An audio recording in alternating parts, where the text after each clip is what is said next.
the worst fears of Syrians and their neighbors. The country's 9-month uprising against President Bashar al-Assad, according to the UN, is close to becoming a civil war.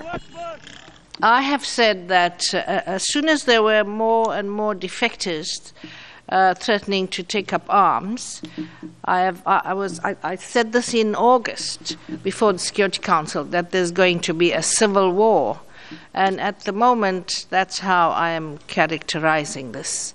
And the UN Human Rights Chief now says the number of people killed in the crackdown on protesters has reached 4,000. That number was confirmed by several activists we spoke to inside Syria.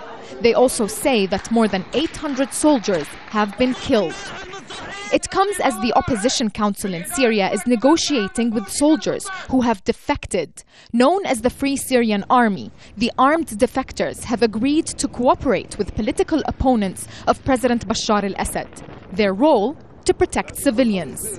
The agreement now is very important because it does actually outline a strategy in which the Free Syrian Army will not be dragged by the regime aggression into a conflict that might turn into a civil war. The Free Syrian Army recognizes how serious the situation is. And international pressure has been stepped up. There are more sanctions by the United States, the European Union and the Arab League. The EU on Thursday announced banned exports of equipment and technology to the Syrian oil and gas sector. Also banned anything that could be used to monitor the internet and telephone communications.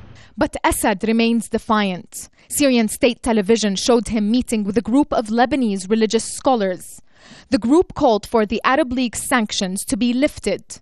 Earlier, the Lebanese foreign minister said his country would not implement the measures. And as the crisis in Syria continues to deepen, so do the fears of a growing humanitarian disaster.